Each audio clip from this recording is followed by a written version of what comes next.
Mateus 7, 7 a 12, diz a palavra de Deus: peçam-lhes, será dado, busquem e acharão, batam e a porta será aberta para vocês, pois todo o que pede recebe, o que busca encontra, e a quem bate, a porta será aberta. A porta será?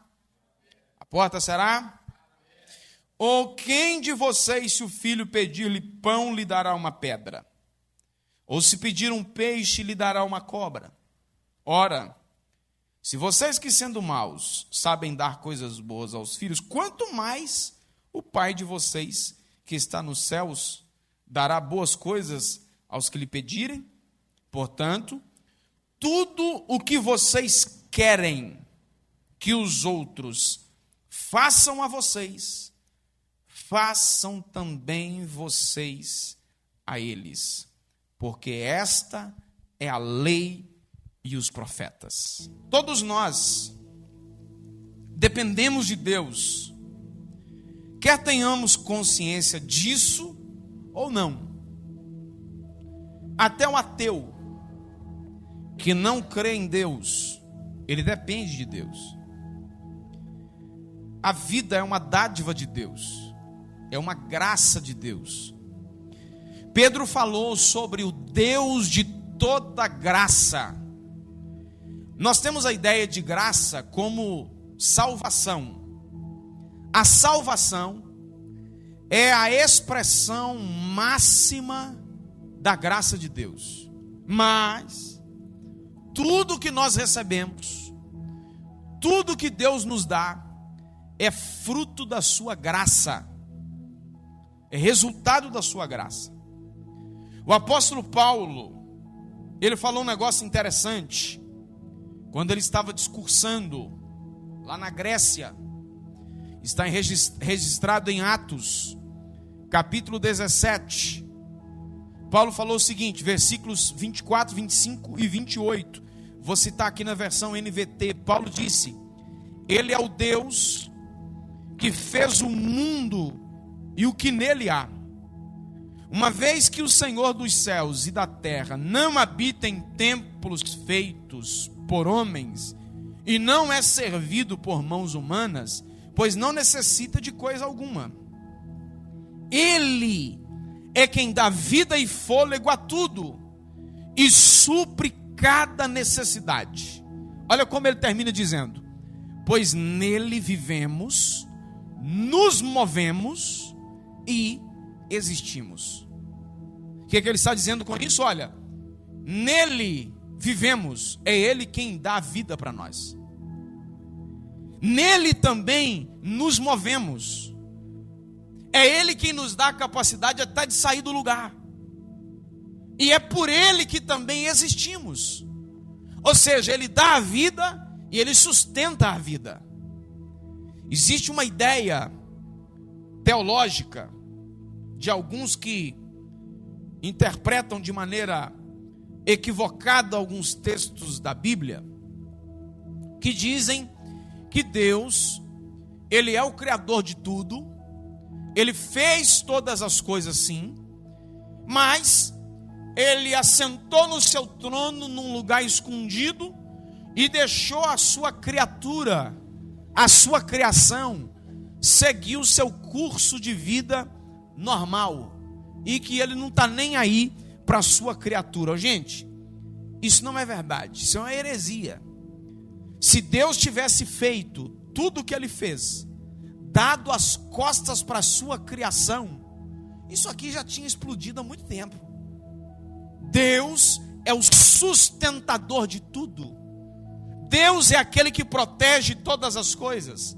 Nós temos uma dependência absoluta de Deus. Todos os dias nós amanhecemos com vida e vivemos apesar das lutas e dos embates que fazem parte da vida, e chegamos até aqui porque o Senhor tem nos sustentado. É o Senhor quem tem nos sustentado e nos guardado e provido para nós aquilo que nós precisamos.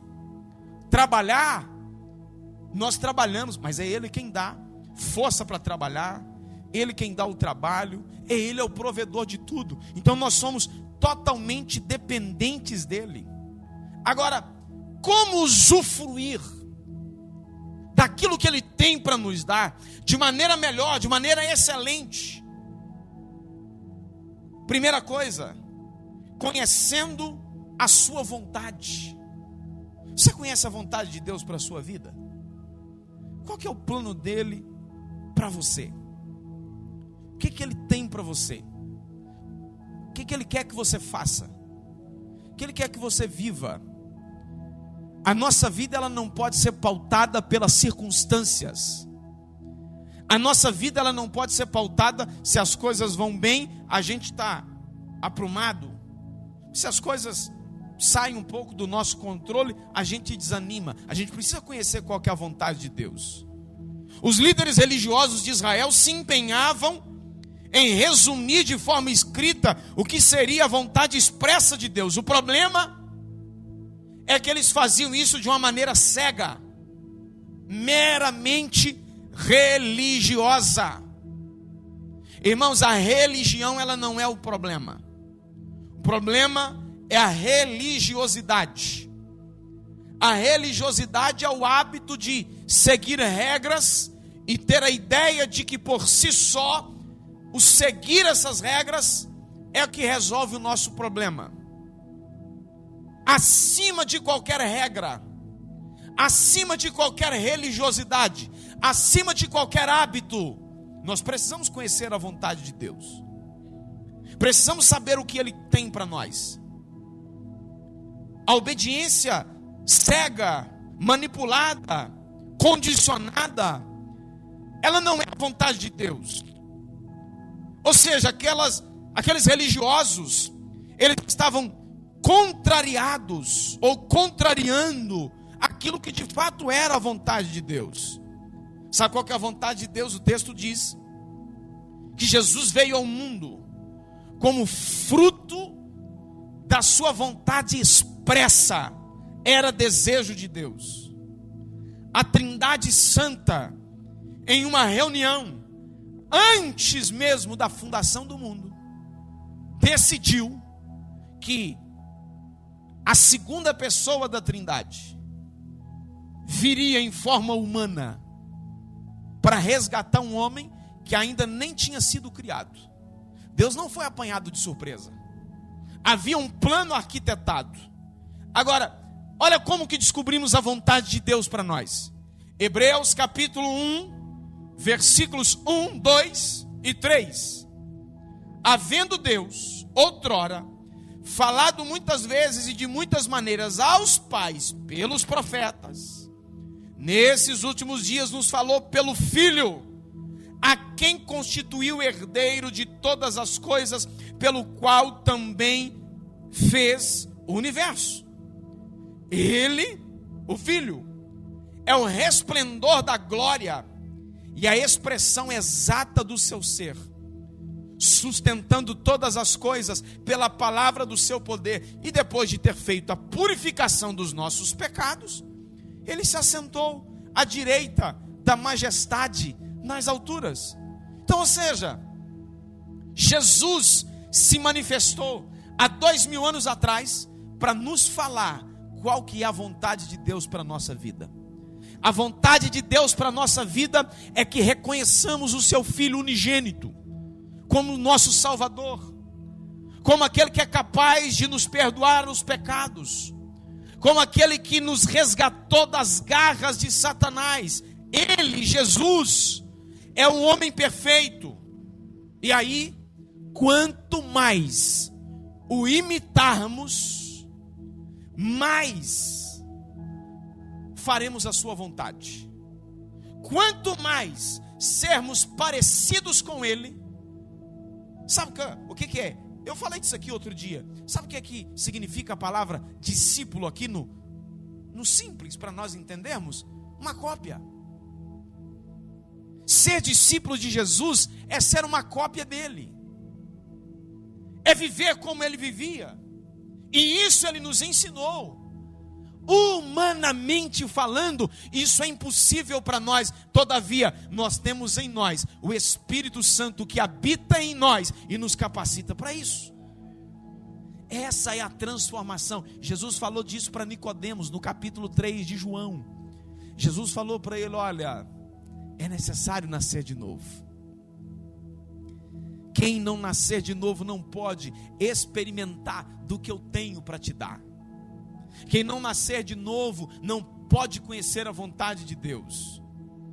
Quanto mais o obedecermos, mais seremos parecidos com Ele em uma relação cada vez mais forte de amizade. Paulo disse que a vontade de Deus é boa, perfeita e agradável. Contudo, para experimentá-la é necessária uma transformação radical na nossa vida. Não confunda essa transformação radical com a religiosidade radical que eu estava dizendo. Olha que tipo de mudança radical que devemos fazer. E devemos estar abertos para que o Espírito Santo faça em nós. Romanos 12, 1 e 2. Irmãos, suplico que entreguem seu corpo a Deus, por causa de tudo que Ele fez por vocês. Vou citar aqui na que está aqui, ó. Ofereçam seu corpo como sacrifício vivo, santo e agradável a Deus. E esse é o culto racional, culto inteligente de vocês. Versículo 2: não vivam conforme os padrões desse mundo, mas deixem que Deus os transforme pela renovação da mente. A palavra que Paulo usou aqui, lá no grego, para essa renovação da mente, é metanoia, que significa mudança radical da mente, para que possam então experimentar. Então peraí, o que vem antes são os requisitos para o que vem depois, para que possam experimentar qual é a boa, agradável e perfeita vontade de Deus. Então, para que nós possamos experimentar a boa, perfeita, agradável vontade de Deus, nós precisamos entregar o nosso corpo como sacrifício vivo ao Senhor. O Senhor tem que se agradar disso. Nós não podemos nos amoldar, acostumar com o comportamento e os costumes desse mundo. Pelo contrário, deixar que o Senhor transforme a nossa mente. Ei, aqui quem faz essa obra não sou eu pelos meus esforços. O meu posicionamento aqui é de passividade. Eu sou passivo para que Deus possa mudar a minha mente. Isso aqui é o processo de conversão, gente. Sabe o que é conversão? A linguagem é a mesma linguagem lá do trânsito. Essa rua aqui, ó, você vai subindo aqui de carro, você não pode convergir aqui na primeira esquerda. Quando chega lá na frente, você não pode continuar reto. Lá na frente, você tem duas opções: ou você converge à esquerda, ou você converge à direita, naquela ruazinha que tem. Então, você está indo numa direção. O processo de conversão é esse. Você está seguindo uma direção e de repente você muda de direção. Você sai daquela rota que você está e pega um outro caminho. Essa é a mudança de mente. Isso é nascer de novo. Isso é experimentar a vontade de Deus. Qual que é a vontade de Deus para a sua vida? Segunda coisa, para vivermos aqui isso que o Senhor tem para nós, não basta apenas conhecer a vontade de Deus, nós precisamos fazer a vontade de Deus, cumprir a vontade de Deus. Deus deseja que a sua vontade seja feita em nossas vidas. Quem me ouve diz amém. Quem está dormindo diz amém. E nós precisamos. Desperta tu que dormes. Não apenas conhecer, mas também fazer a sua vontade. A sua bondade, a sua paternidade, o seu amor, é algo que nós precisamos viver. Olha o que o salmista orou ao Senhor, dizendo no Salmo 86, versículo 11: ensina-me os teus caminhos, Senhor, para que eu viva segundo a sua verdade. Concede-me pureza de coração, para que eu honre o seu nome. Sabe o que é fazer a vontade de Deus? É honrar o nome do Senhor. É viver de acordo com aquilo que Ele deseja para nós.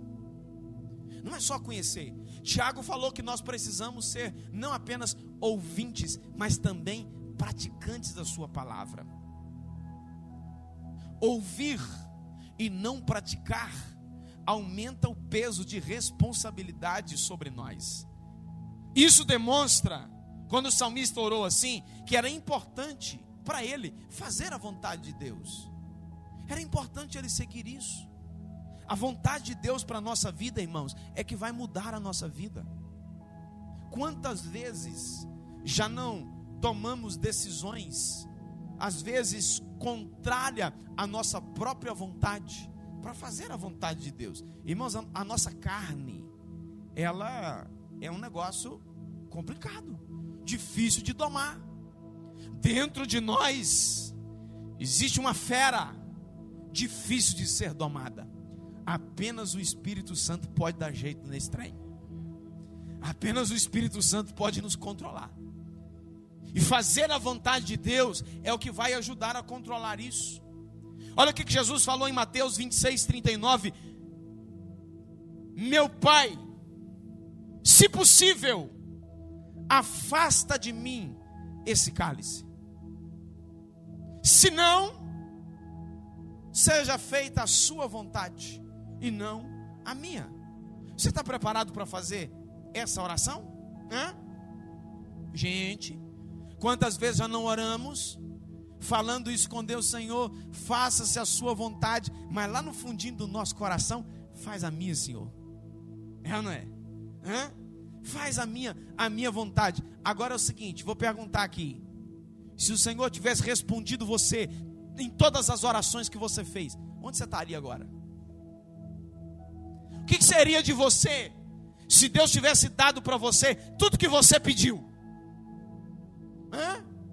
Quantas coisas nós já não pedimos para Deus e Deus simplesmente não nos deu, porque aquilo não era apropriado para nós. É importante sabermos da vontade de Deus e fazer a sua vontade, fazer o seu querer. O próprio Jesus orou falando isso. O Mestre nos ensina com isso a nos submetermos à vontade do Pai. Todo ser que respira depende de Deus. É Ele quem dá a vida, é Ele quem dá a respiração. Devemos clamar a Deus e nos submeter aos seus ensinamentos e suplicar a Ele para que de fato seja feita na nossa vida a sua vontade. Porque a sua vontade, como nós já lemos, ela é boa, perfeita e agradável. E para eu fechar aqui,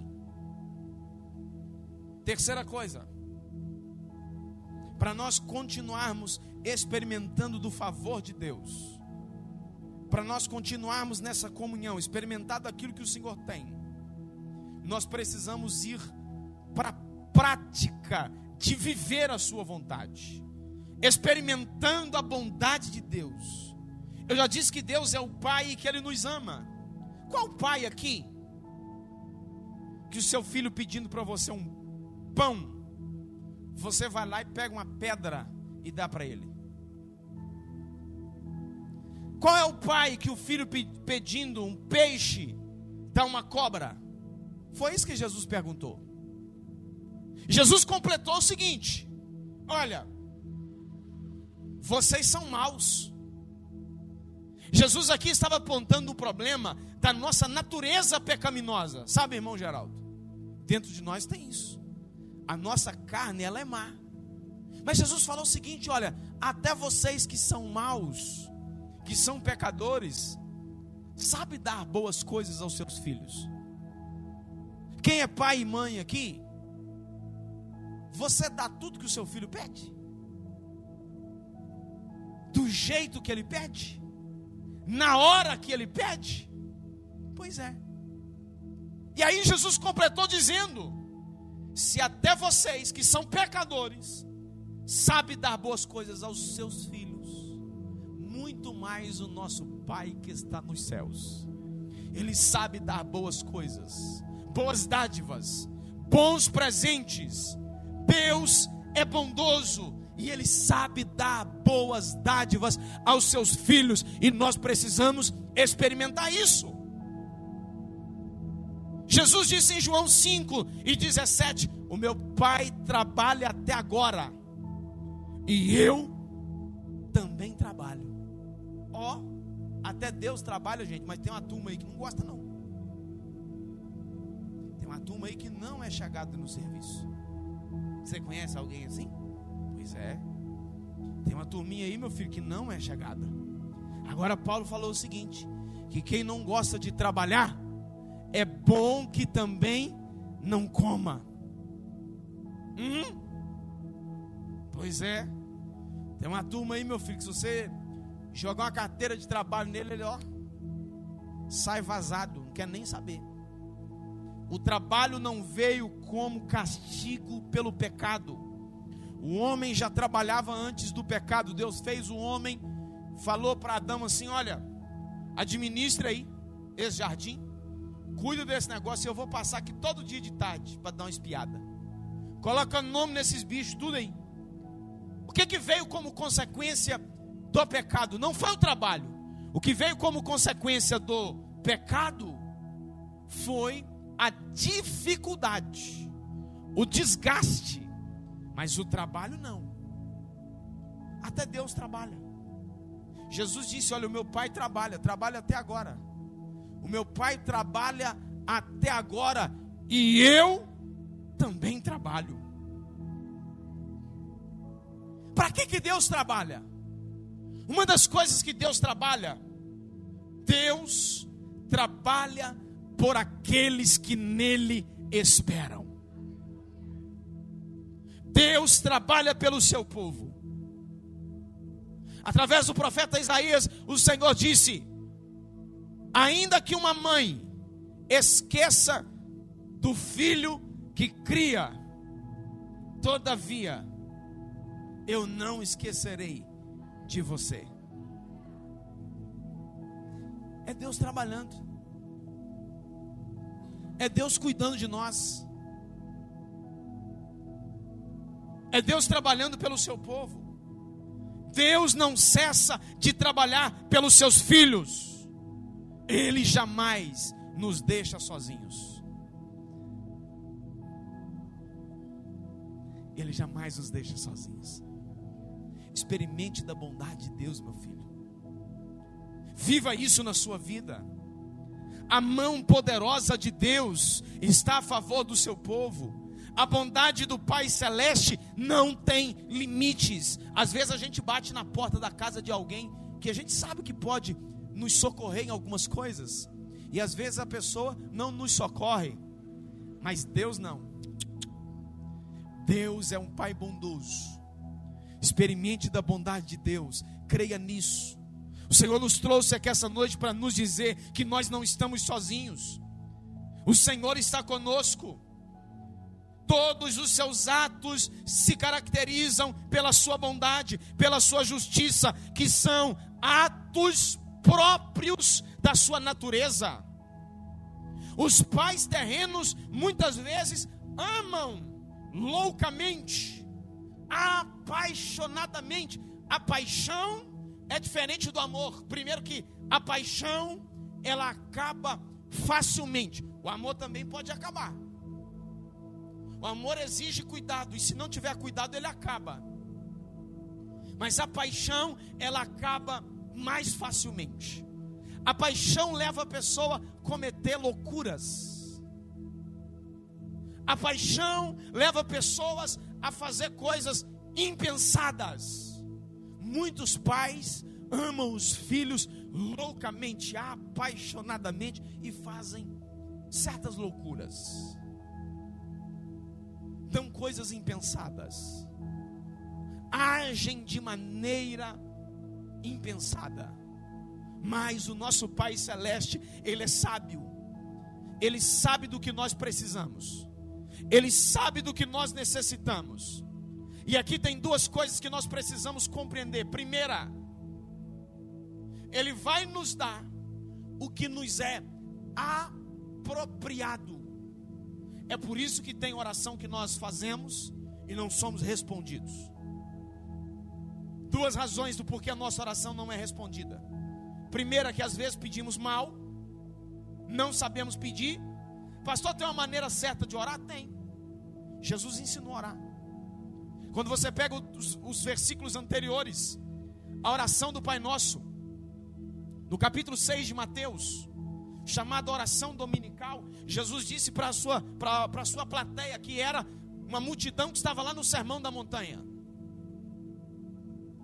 Jesus disse para eles: quando vocês forem orar, orem assim. E aí ele começou a fazer a sua oração. A oração chamada oração do Pai Nosso não significa que todos os dias que vamos orar temos que orar falando aquilo, mas é um modelo. A nossa oração precisa ter adoração, gratidão, reconhecimento da bondade de Deus, pedido de perdão, reconhecimento de falhas. Esse é o modelo padrão de oração. Então, às vezes nós oramos e oramos mal. Ou às vezes nós oramos, falamos de maneira certa, mas aquilo que nós pedimos é inapropriado. Tem uma segunda coisa que nós precisamos. A primeira é que às vezes o pedido é inapropriado. A segunda coisa é que às vezes não está na hora. Às vezes não é o momento, não é a hora certa. E nós precisamos compreender que existe um momento certo para nós recebermos aquilo que o Senhor tem para nós, da sua bondade. Ele sabe o que é necessário para nós e sabe também o que é adequado para cada um de nós. Compreenderam isso, sim ou não? Diz amém. Eu termino dizendo: somos livres para fazer as nossas escolhas. Contudo, nós precisamos ter a consciência de que, se sairmos da dependência de Deus, isso nos trará enormes prejuízos. Pessoal, olhe para mim. Quantas pessoas não estão enfrentando duras consequências nas suas vidas porque saíram da presença de Deus, porque fugiram da presença de Deus, porque não suportaram certas coisas. E aqui as razões são muitas. São razões que às vezes são até justas. São coisas razoáveis. Uma decepção, uma situação ou outra. Todavia, não existe razão maior do que o amor de Deus. Não existe razão maior do que o cuidado de Deus. O cuidado de Deus é maior. Então eu termino dizendo para você: permaneça na dependência de Deus. Fique firme na presença de Deus. Não corra o risco de sofrer prejuízos. Para desfrutar de tudo aquilo que Deus tem reservado para os seus filhos, é preciso reconhecer e fazer a sua vontade. Só assim experimentaremos da bondade dele para conosco. Fique de pé comigo onde você está. E nós vamos orar.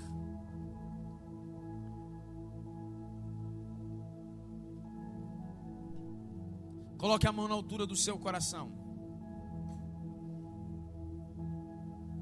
Pai de infinita bondade e misericórdia,